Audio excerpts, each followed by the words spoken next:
Hi there, and welcome to The Daily Gardener, and thank you so much for listening. I'm your host, Jennifer Ebling, and it's February 24th, and the number 24 is our number for the day because there are just 24 days until the first day of spring. It won't be long now, you guys. All right, today we celebrate the birthday of a man who appreciated the simplicity of life and knew that we would too. We also learn about the Indiana state flower. It's not a native, but it sure is beautiful. We'll hear some words from a 1997 garden chore list. And we grow that garden library today with a beautiful book that takes us on a tour of more than 70 English gardens and then shares the elements that make the English garden style so beloved. And then we'll wrap things up with an old article that asked Virginians to plant more of their state flower, the dogwood. And we'll review some little-known dogwood facts that I think will make you think about this genus a little differently. But first, here's a quick reminder to head on over to the website for the show. It's thedailygardener.org. And once you're there, you can sign up for the free Friday newsletter.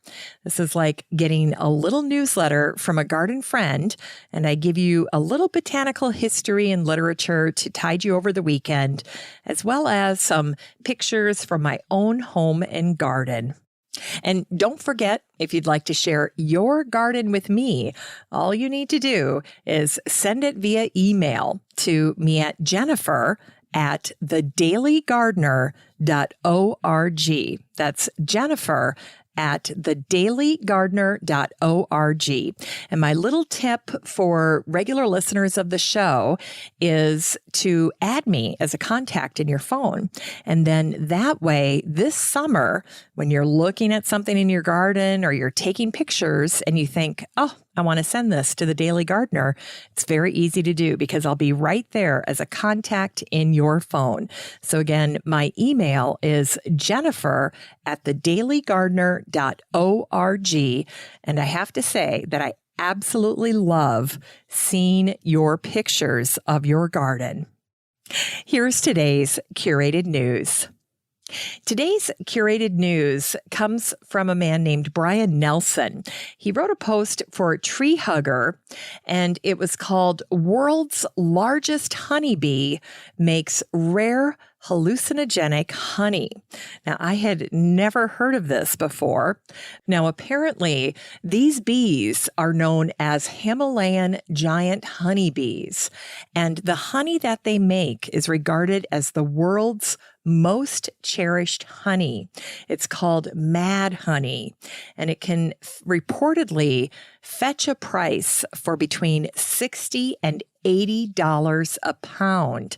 And you can learn all about these huge honeybees by checking out this post. There's even a wonderful video of a man trying to find one of their beehives. It's absolutely fascinating. So if you'd like to check out this post for yourself, all you need to do is head on over to the Facebook group for the show and search for the word honey, and this post will pop right up. Now, if you're not in the Facebook group for the show, please don't worry. It's so easy to join. All you need to do is the next time you're on Facebook, just go up to where you'd search for a friend and type in Daily Gardener Community. And then when the group pops up, just request to join. I'd love to meet you in the group.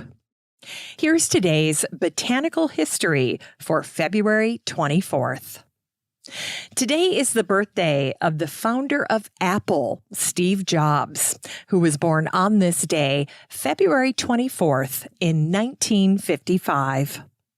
A lover of simplicity and elegance, Steve once said that, quote, "The most sublime thing I've ever seen are the gardens around Kyoto." To Steve, the ultimate Kyoto garden was the Saihoji, and most people would agree with him. The dreamlike Saihoji garden was created by a Zen priest, poet, calligrapher, and gardener named Muso Soseki in the 14th century, a period remembered as the Kamakura period. And the Saihoji Temple is affectionately called the Kokodera, or the Moss Temple, a reference to the over 120 moss species that are found in the garden. Steve Jobs wasn't the only celebrity to find Zen at Saihoji. David Bowie was also a huge fan. And when it comes to design, there's a Steve Jobs quote that garden designers should pay attention to, and it goes like this. Design is a funny word. Some people think design means how it looks. But if you dig deeper, it's really how it works. And here's a fun little fact for gardeners. When Steve needed his garden designed at his Tudor-style home on Waverly Street in Palo Alto, he selected the great English garden designer Penelope Hobhouse to install a traditional English cottage garden, a garden that she could have, no doubt, designed in her sleep. Nonplussed by the request, Penelope's son implored her to make room for the job. And when Penelope first met Steve, he made a unique first impression by rolling into the restaurant where they'd agreed to meet on rollerblades. Although Penelope designed Steve's garden, she never actually saw it. Yet she did write about the project in an article for Hortus. It was called Malus Californica, or A New Garden for Mr. J.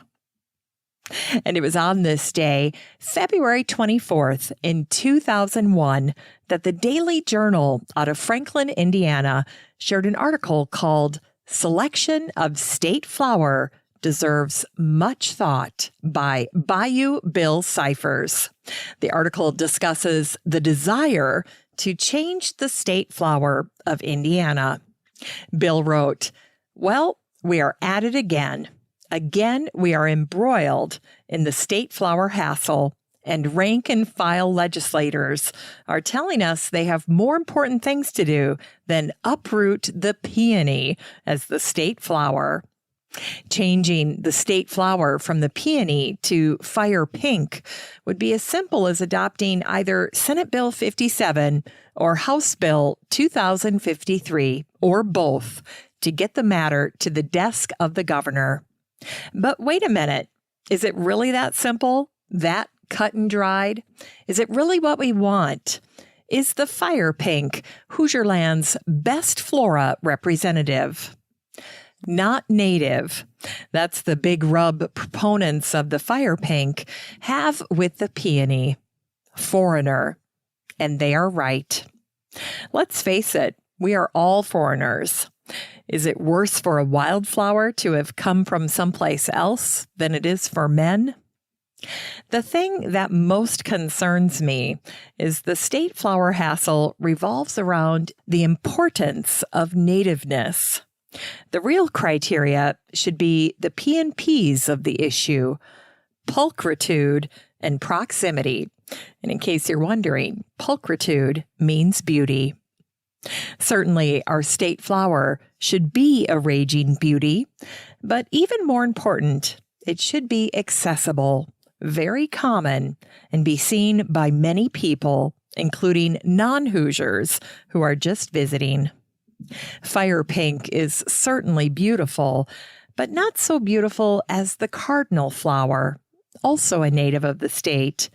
And neither fire pink nor the cardinal flower are even remotely as common as are several of the other candidates, especially the native spring beauty. Other Indiana Academy of Science candidates were white nodding trillium, blue fox, bluebell, butterfly milkweed, bloodroot, a spectacularly beautiful flower, but not widely seen, aster, wood poppy, shooting star, wood columbine, and yellow trout lily. Well, I loved Bill's article, and I have to say that even though this was written back in 2001, 20 years ago, it's very clear that the effort to knock off the peony as the state flower was unsuccessful, because today the peony remains the state flower of Indiana. And I'm glad that it does, because it is the only state in the United States that can claim the peony for their floral emblem. And there are many fun facts about this beautiful plant, the peony. It's very beloved by people. In addition to being the Indiana state flower, peonies are the flower for China, where the peony is called the shoyu, which translates to most beautiful. And when Marco Polo first spied the peony, he wrote that the large blooms looked like roses as big as cabbages. As a symbol of wealth and a happy marriage, it's fitting that the peony is the 12th wedding anniversary flower. And it's also worth noting that a single peony plant could provide a century's worth of flowers. Impressively, peonies can live to be 100 years old. And if you receive a bouquet of peonies, make sure to keep the vase filled with fresh water. Peonies make for thirsty cut flowers. As for peony plants, make sure to plant them high and have plenty of patience, because peonies can be slow to get going. And if you've ever wondered why Grandma had you plant your banana peels under the peony bushes, it's because peonies love potassium. Potassium helps peonies stay healthy and develop stronger stems. And in that regard, they're just like roses. And if you want to help your peony store up more energy for the following year, you can cut off the seed pods after your peony is finished flowering. Now, medicinally, peonies were thought to help with pain, and they were used to treat everything from headaches to childbirth. And the childbirth connection to the peony has its roots in Greek mythology. Here's the story. Asclepius was the god of healing and medicine, and he had a student named Peon who discovered a root that could alleviate labor pain. This discovery brought Peon notoriety, and Asclepius could not hide his jealousy of this, and he grew vengeful. Sensing trouble, Zeus stepped in, and he turned Peon into a flower, the peony, and thereby saved his life. And to this day, Peon, through the peony, helps ease the pain of childbirth. In Unearthed Words, today's words come from the 1997 Gardener's Almanac. Here was their little list of February chores. Visit a greenhouse in a nearby botanic garden for an early spring. Go to your local bookstore to see the new spring gardening books. Survey your tools, prepare them for the new season, and replace any that no longer do their job. And while your plants are still dormant, prune summer blooming shrubs, fruit trees, grapevines, and berry bushes. Sweet little list. It's time to grow that garden library with today's book, English Gardens by Catherine Bradley Hole. This book came out in 2019, and the subtitle is From the Archives of Country Life magazine. In this instant classic, Catherine shares her masterpiece that revels in the glories of English gardening.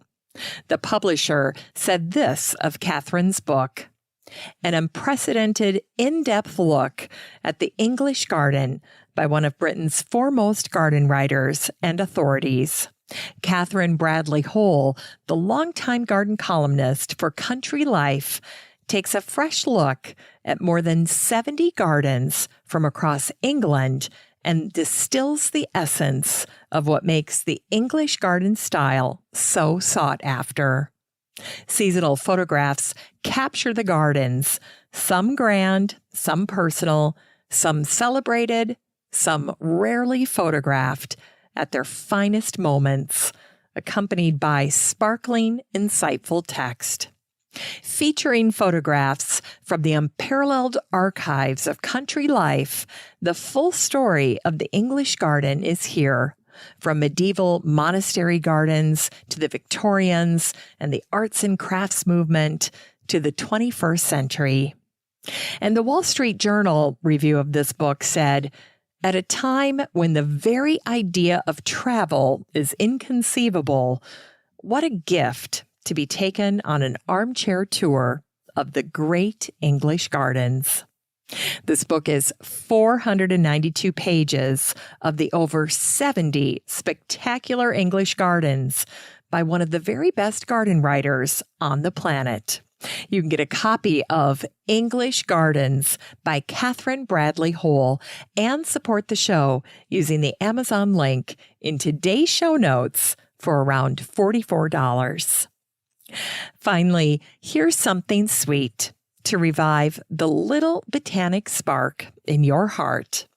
It was on this day, February 24th, in 1957, that the Times-Dispatch out of Richmond, Virginia, ran a piece by Pat Perkinson that called on all gardeners to plant the dogwood Cornus florida during the Virginia State Flower Anniversary.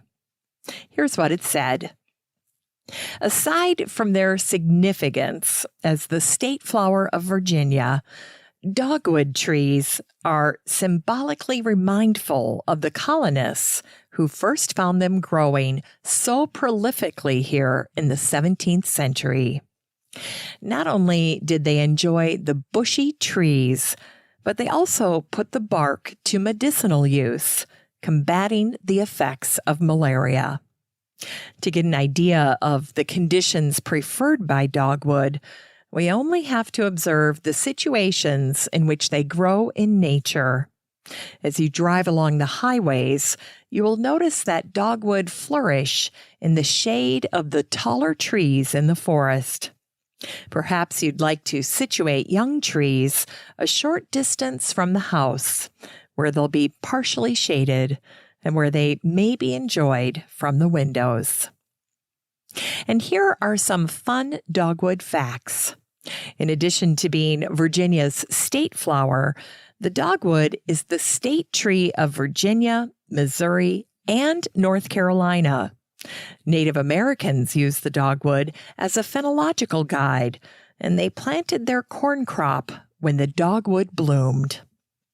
Both the roots and the bark of the dogwood tree have been used to treat malaria. That is true. And in floriography, or the language of flowers, dogwood flowers are a symbol of rebirth. Dogwood trees and shrubs are in the Cornus genus, and Cornus comes from the Latin cornu, for horn, which references the dogwood being a hardwood tree. And if you can't remember that, just think of cornucopia. It's that horn-shaped basket. And there you go, your horn. Many old botanical reference guides say that the dogwood tree used to be called the dagwood, as in dagger. Again, another reference to hardwood. Dogwood trees actually have a hard white wood that used to be harvested to make skewers for cooking.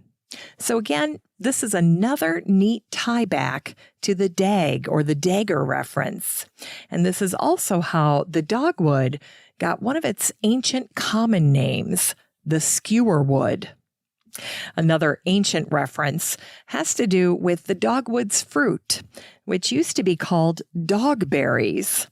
And as one might suspect, a dogberry was not all that good, and the name implied that the berry wasn't even fit for a dog. Today we know that dogwood berries can irritate a dog's tummy. In addition, handling dogwood or touching the bark can be a skin irritant. So wear gloves when you prune dogwood. And this finally brings me to my last point on dogwood. As with so many flowering trees and shrubs, when it comes to the dogwood, prune time follows bloom time. Every June, after your dogwood tree or shrub has finished blooming, you can prune it back to encourage it to set more flower buds. Never prune your dogwood after winter ends or before your dogwood has bloomed, because then you're just removing the bracts or the flowers before they can bloom in the spring. So with dogwoods, just remember, prune time follows bloom time. Thanks for listening to The Daily Gardener. And remember, for a happy, healthy life, garden every day. Hey, thanks for spending part of your day with The Daily Gardener. If you want to read even more botanical brevities, just head on over to thedailygardener.org. That's where you can find all the stories, biographies, and books that I share on the show. And while you're there, be sure to sign up for my free Friday newsletter. It has lots of goodies in it, and I try to make the newsletter like you're getting a marvelous letter from a garden friend. You can always find The Daily Gardener on all your favorite social media. You can follow the show on Twitter, and you have a standing invitation to join the free Facebook group for listeners of the show. Just search for Daily Gardener Community the next time you're on Facebook and request to join. Last but not least, you can easily share your gardener greetings or book submissions by emailing me at jennifer@thedailygardener.org. The Daily Gardener is produced in lovely Maple Grove in Wyoming, Minnesota, with the help of Paige Mance, Brooke Bierbaum, and Eric Begay. I'm your host, Jennifer Ebling, and as always, have a great day in the garden, and we'll see you tomorrow.